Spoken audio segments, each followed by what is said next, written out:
Okay, so boys and girls, we've written lots of sentences about our rodeo picture. I have them all up on the board over here. And we have titles and everything. And I want to right now model writing a paragraph for you using your sentences. I'm going to show you how I put them together and why I chose the sentences I did. Okay? So I'm going to go to the next page. Here. The first thing that I did when I looked and read through all of our sentences is I thought to myself, what is it that I want to write about? And I thought, I really, really want to write about this guy on the back of this horse. Because to me, that's the big idea in the picture. That's the thing that captures my attention the most.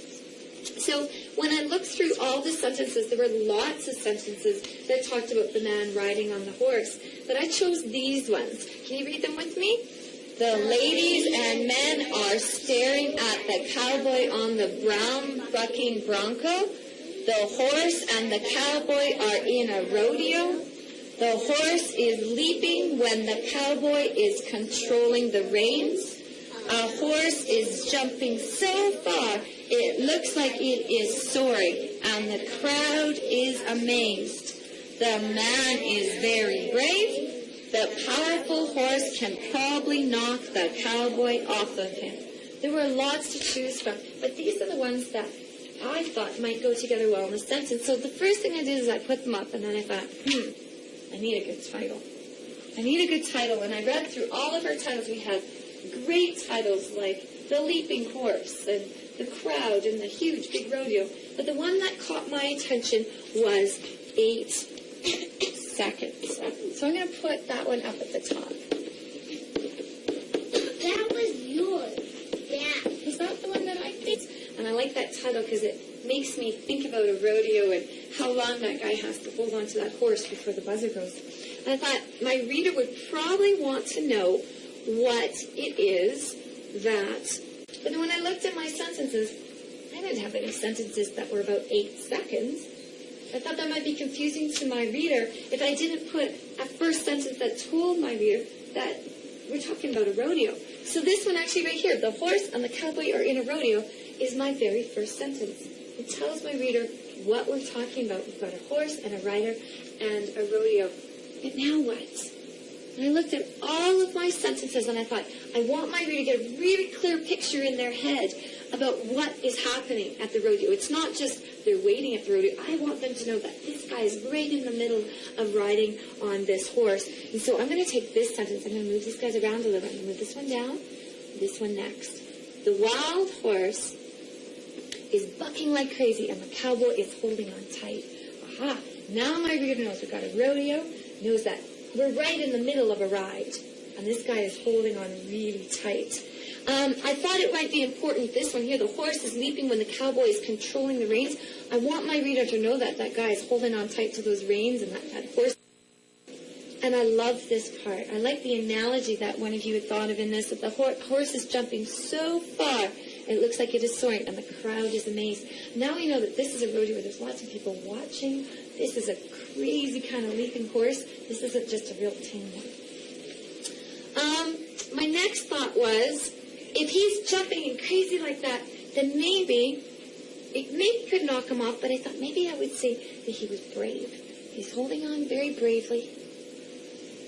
And that these guys are staring at him. They're staring at the cowboy on the brown bucking bronco because maybe he might get knocked off. So this is what I did first, is I put all these sentences together in this order. And I thought, okay, I got to go back and read it. Let's read it together and see if this makes sense. So it says 8 seconds. The horse and the cowboy are in a rodeo. The wild horse is bucking like crazy, and the cowboy is holding on tight. The horse is leaping when the cowboy is controlling the reins. A horse is jumping so far, it looks like it is. The crowd is amazed. The man is very brave. The ladies and men are staring at the cowboy on the brown bucking bronco. The powerful horse can probably knock the cowboy off of him. Not bad, but I think we can do better. I think there's some extra information that we don't really need. So here's what I'm going to do. Then we didn't say anything about 8 seconds yet, did we, Ashton? So Yeah, but it kind of feels like it does. it feels like it does? Yeah. Well, that's good, because that's what we want. We want to get that feeling that it's just this short amount of time and that this crazy stuff is happening. But you know, the part that I really liked about that first sentence is it told me where this business about the rodeo. So, you know what? I'm going to change this. I'm going to say at the rodeo. And I'm going to keep that. I'm going to get rid of all that. Because I'm going to talk about this horse and the cowboy right away. So this is just our sentence number. So at the rodeo, the wild horse is bucking like crazy, and the cowboy is holding on tight. Not bad. Now I just took those two. I took this piece that I really liked to put together. But I'm thinking too, the next part says the horse is leaping when the cowboy is controlling the reins. And I think about that picture, I'm thinking maybe I want my reader to know he's holding on to those reins, right? He's trying to control things that way. So we already kind of said that he's leaping, so I don't really need to say this again. But I could say that he's holding on tight, what did I just say? To the reins. So I'll keep all that part. Let's read that again. At the rodeo, the wild horse is bucking like crazy, and the cowboy is holding on tight to the reins. I combined all three by taking the pieces that I liked. Let's see. A horse, that sounds kind of funny to me, because we already know we're talking about the horse. So I'm going to write, the horse is jumping so far, looks like it is soaring, and the crowd is amazed. You know, the only thing about the word jumping that kind of bothers me a little bit is I think about jumping more like jumping this way, whereas when I read this word here, leaping from that other sentence, that one made me think of it springing off from the ground, like that leaping forward perhaps. So I think I'm going to just move that word leaping here. It gives me a bit of a different picture, because I can't really imagine a horse jumping like this, but I can imagine it leaping. So here we go. We've got the horse is leaping so far it looks like it is soaring, and the crowd is amazed. The man is very brave. I could leave that. But you know, I could combine those. I could use one of our joining words. The horse is leaping. The horse is leaping so far it looks like it is soaring, and the crowd is amazed. Let's move that word over here. At the brave man. There we go.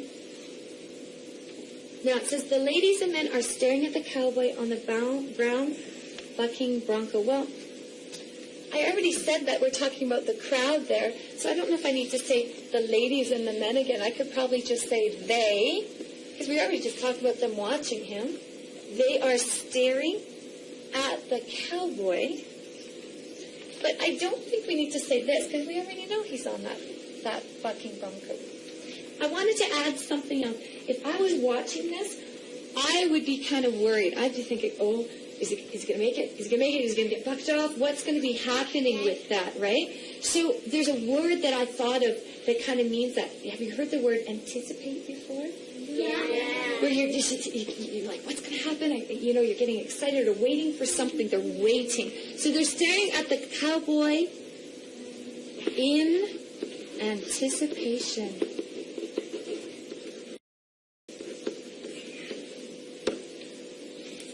That the powerful horse, well, it doesn't say can, we'll say maybe might,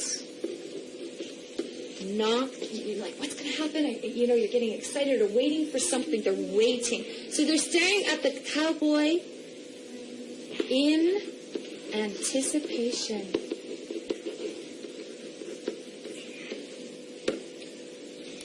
That the powerful horse, well, it doesn't say can, we'll say maybe might,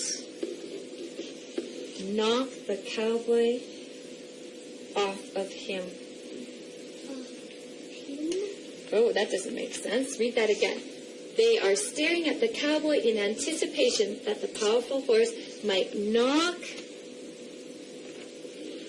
him off. That's better. That makes more sense. We know we're already talking about the cowboy right there. Now, I ran out of sentences, but I still haven't talked about my 8 seconds yet. And so I thought, what's the question on everyone's mind that's watching? The crowd is going to be saying, will he be able to hold on for 8 seconds? That's what they're going to be thinking. So I thought maybe I'd end my whole paragraph with that question. So I'm going to add a new sentence to make it fit. Will he be able to hold on for 8 seconds? And I need a question. Okay. So now good readers always go back and read what they've written to make sure it makes sense. You can read with me if you'd like. Here we go. 8 seconds. At the rodeo, the wild horse is bucking like crazy, and the cowboy is holding on tight to the reins. The horse is leaping so far, it looks like it is soaring, and the crowd is amazed at the brave man. They are staring at the cowboy in anticipation that the powerful horse might knock him off. Will he be able to hold on for 8 seconds? We're going to have a question mark at the end because it's a question at the end. What do you think? Was that pretty good? Yeah.